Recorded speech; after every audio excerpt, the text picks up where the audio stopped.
तमाम उठापटक के बाद आखिर अखिलेश यादव को कन्नौज लोकसभा से चुनावी मैदान में उतरना ही पड़ा। जो सीट कभी मुलायम सिंह यादव ने छोड़कर अपनी विरासत के तौर पर अखिलेश यादव को दी, अब फिर एक बार अखिलेश यादव उस कन्नौज से चुनावी मैदान में ताल ठोकेंगे। गुरुवार को नामांकन के आखिरी दिन अखिलेश यादव ने कन्नौज के रिटर्निंग ऑफिसर के सामने अपना नामांकन पत्र दाखिल किया।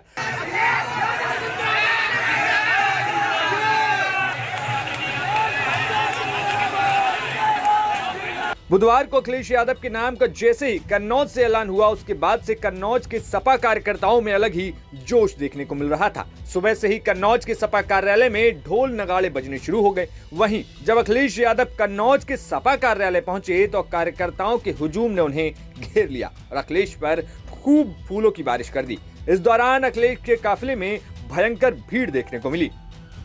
अखिलेश यादव सपा कार्यालय से इसके बाद सीधे कलेक्ट्रेट पहुंचे, जहां पर रिटर्निंग ऑफिसर को अखिलेश यादव ने अपना नामांकन पत्र सौंपा। जहां पर अखिलेश यादव के साथ समाजवादी पार्टी के राष्ट्रीय महासचिव रामगोपाल यादव भी मौके पर मौजूद रहे। इनके साथ अन्य सपा नेता भी नजर आए। जहां रिटर्निंग ऑफिसर को नॉमिनेशन फॉर्म देते हुए अखिलेश बेहद ही खुश नजर आए और खिलखिलाते हुए दिखे और फोटो खिंचाने को लेकर अधिकारी के साथ तंज भी कर दिया।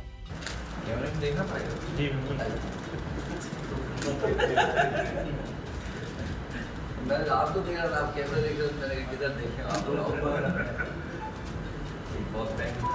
कन्नौज के लोकसभा क्षेत्र की अगर बात की जाए तो एक वक्त 1999 में मुलायम सिंह यादव खुद कन्नौज से जीतकर संसद पहुंचे। इसके बाद मुलायम सिंह यादव ने ये सीट छोड़ दी और 2000 में अखिलेश यादव को कन्नौज भेजा गया।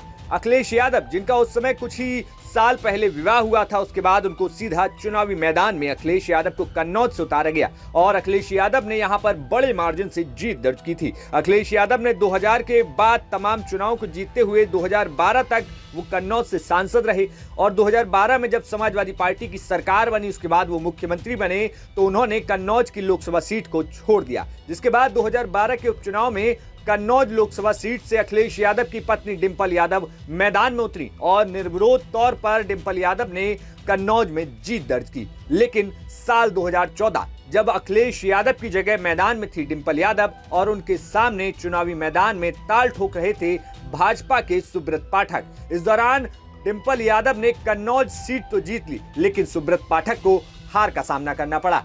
इसके बाद साल आता है 2019। साल 2019 में समाजवादी पार्टी, बहुजन समाज पार्टी और राष्ट्रीय लोकदल के गठबंधन में कन्नौज की सीट समाजवादी पार्टी के खाते में गई, जहां से डिंपल यादव चुनावी मैदान में थी। लेकिन डिंपल यादव को यहां पर भाजपा के सुब्रत पाठक से हार का सामना करना पड़ा। डिंपल यादव 2019 में 13,000 वोटों से हार गई, जिसके बाद डिंपल यादव ने मुलायम सिंह यादव के निधन के बाद मैनपुरी से लोकसभा चुनाव जीता और एक बार फिर डिंपल यादव अब मैनपुरी से लोकसभा की प्रत्याशी हैं। जिसके बाद कन्नौज लोकसभा सीट पर सबसे बड़ा सवाल था कि आखिर कौन लड़ेगा।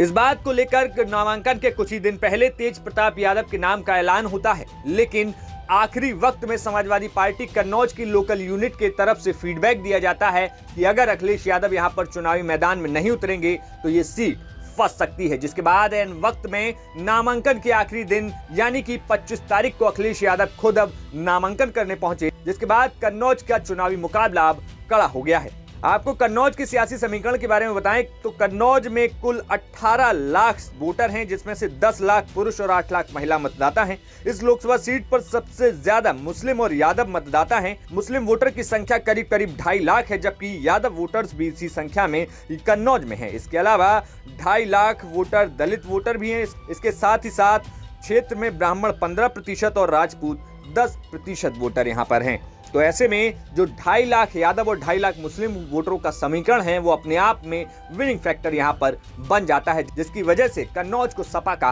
गढ़ कहा जाता है। Bureau report, team news nation.